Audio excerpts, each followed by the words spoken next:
Good morning guys, Will Mosley here, and today we're doing a versus between a stabilizer, a traditional stabilizer, and a phone gimbal, the DJI Osmo Mobile 3 that just recently came out. They're both fairly inexpensive, but what should you really get? To start with, the DJI Osmo Mobile 3 is super compact comparatively to a traditional stabilizer. It's a little bit awkward to bend and stuff like that, but you can throw it up and down. You're not going to be worrying too much about the weight of it in your bag. And it also has these really cool buttons that you can use to control it, record, all that type of stuff. The downside to this is it only fits your phone. So, you know, if you have a really big phone, you got to take the case off. And also you can't put your DSLR camera on the stabilizer. It does have a tripod mount, so you can put it on a tripod, and it does have this trigger here to help control focus. I'll go over that in just a second. A traditional stabilizer is a little different. This thing is long, it feels nice in your hands, but you have to counterweight it, and it takes a lot of time to adjust these guys over and over and over again and get your camera balanced just right. It's definitely a science. You got this trigger which pulls it up, pulls it down. You have a quick release plate where you can take the camera on and off, but this also is a pain because you have to get it right every single time. If you look at these notches right here, you have to get this lined up perfectly, and you can, but every time you take the camera off, you're risking having to rebalance. So the reason why I decided to do this kind of comparison today is because I bought both of these items thinking that I needed them to get really nice, smooth following shots. And that's true. Woo. I just broke that on my case. You see that? Ooh. One of the reasons why it's a pain and hassle to take this off. So with the DJI Osmo Mobile 3, you double tap this twice and hold it for it to come on. Usually I put the phone in first, but it's okay if you haven't. Just be careful, especially if your phone is expensive. There's a red thing that says, hey, put the camera this way, so follow that direction.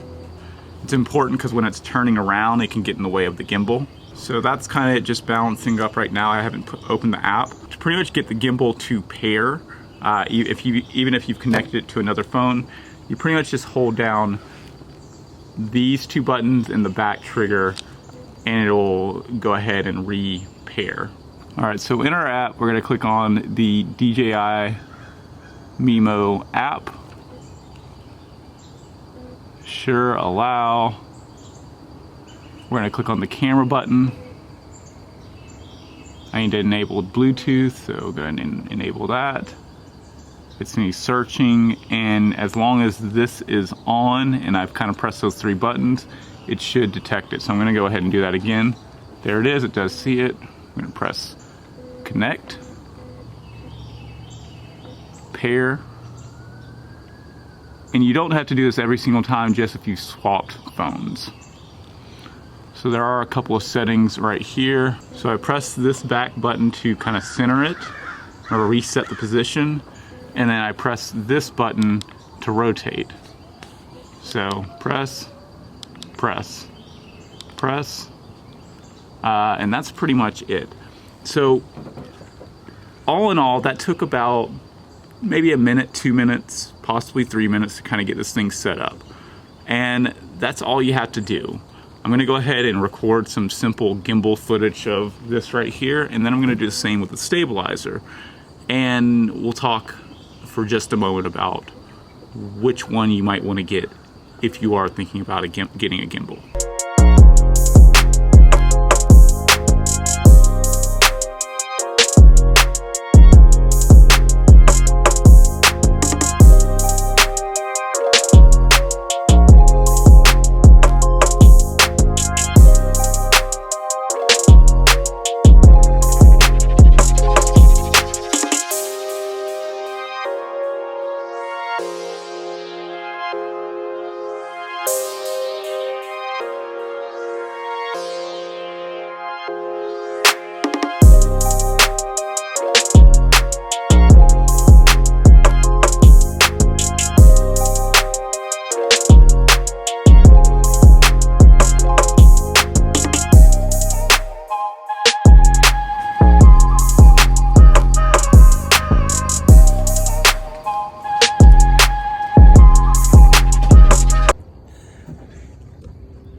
All right, for a stabilizer, it's going to be a much different process.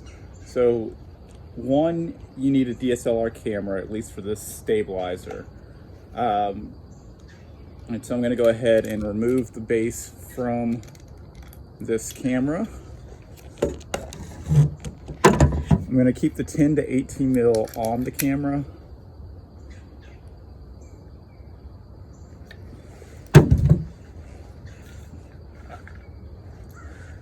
Next, for the stabilizer itself, I'm going to need pretty much something to unscrew it, a flathead.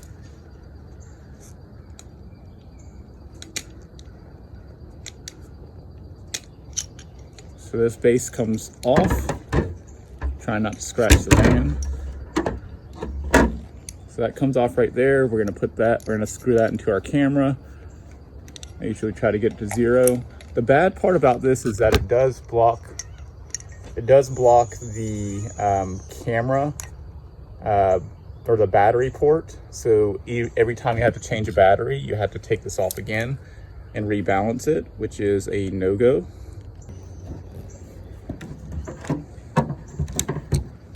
So pretty much just going to try to center it up right here. Flathead. Don't tighten it too tight because you will be taking it off and on. Try to make sure it's like flush. Keep our screen inside. Next, you have our stabilizer. The stabilizer has this little notch right here that's going to line up with these. So make sure you put it on the right side.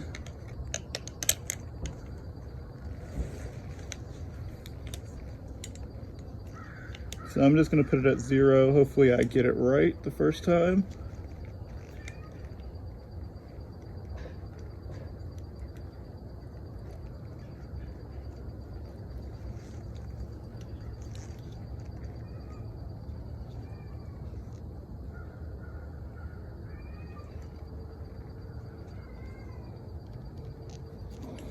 Okay, and usually if your lenses are about the same weight, you can get away with like one of each of these. These might even be too heavy for this stabilizer. So what we're looking for with this is, one, it's leaning way too much to the front. So we're gonna back her up.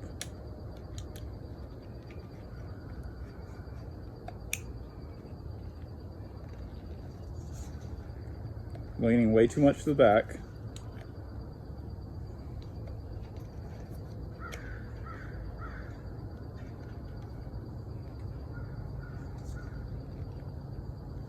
That's about center as far as like back and forth.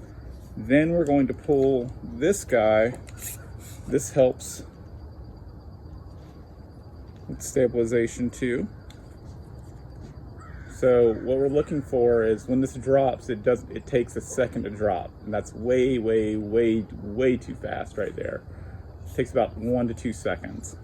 So I have the wrong weights on here. There should be smaller weights, so I gotta go get those. All right, these are the weights I needed. 2 small ones instead of the 2 big ones.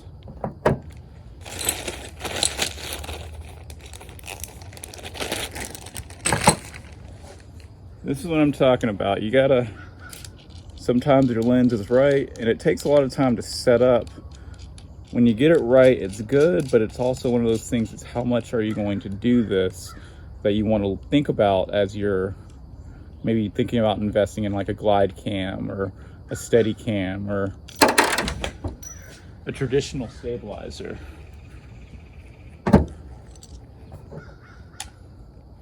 Because it does indeed give you smooth footage, and you can tell the difference, but my philosophy is always, how fast can I do it without bringing that much attention to myself? How can I just get it done, get it out the way, and at the best quality? And bring a huge stabilizer, of course, attracts a lot of attention. And also, when it takes a lot of time to set up, it's taking away from time where you could have been getting those shots. And you also have to think about how many shots are you really going to get with this guy. It makes a lot of sense if you're doing, like, say, a wedding, you're following someone all day. But if it's your day-to-day life, even with the DJI Osmo gimbal, like, how much are you actually going to use it? Okay, so we got our small counterweights on. So this should drop. It's dropping slower, which is good. Our camera is still unbalanced. It's still a little top heavy. So we're gonna adjust that to go forward.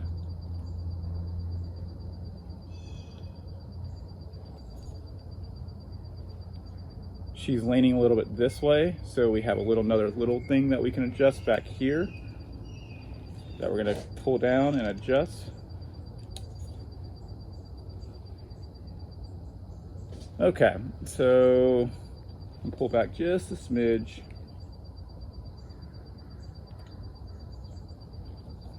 So I ended up at 2. If you look at the measure, you can see the measure right there, and it'll say 2 or whatever you're lined up, so you can remember that if your base doesn't change places on your camera, so it's easier for you to set up next time.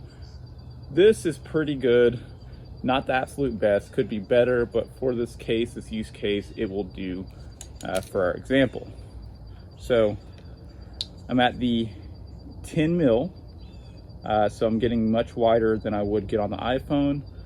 And then I'm gonna go ahead and just pretty much do the same shots and see what I come up with. So this is kind of,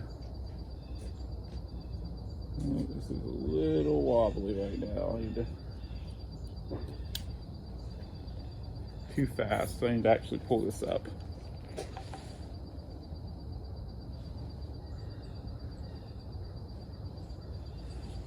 We find it's too wobbly, then it's probably that you need to do that. So that's a much slower of a drop, meaning that it won't turn as fast. All right, let's try this again. I'm gonna turn the stabilizer switch off on my camera, my lens as well. All right, here we go.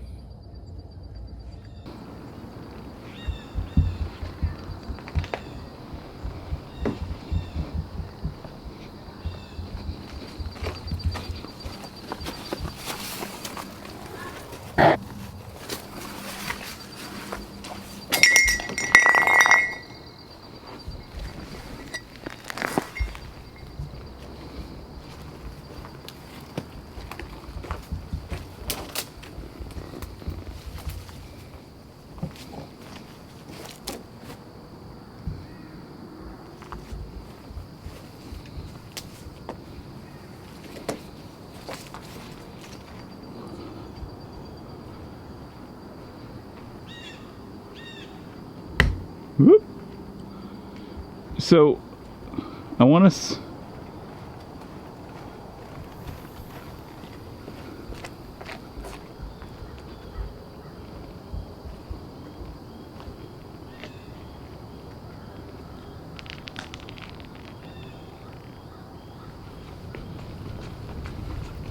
this is me running as fast as I can.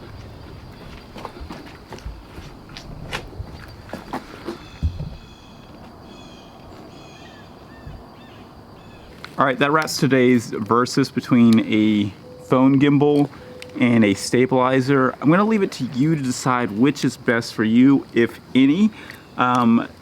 This is 125, I believe. I got this off Amazon for 60, though they go up to like 300. And if you wanted a actual gimbal for your DSLR, it's probably gonna cost upwards of $300 to $400. So that is something to think about. The main thing I want to leave you with is, when are you really going to use these, if it makes sense for what you're doing. If you're going to be following people all day long and that's just part of your job, I think either one of these will be great, you know, just depending on your budget, what you want to do. But if you're finding yourself, you're running and gunning and doing all this stuff and just kind of jumping in the car back and forth, these take way too long to set up. All right, catch you on the next one. Bye.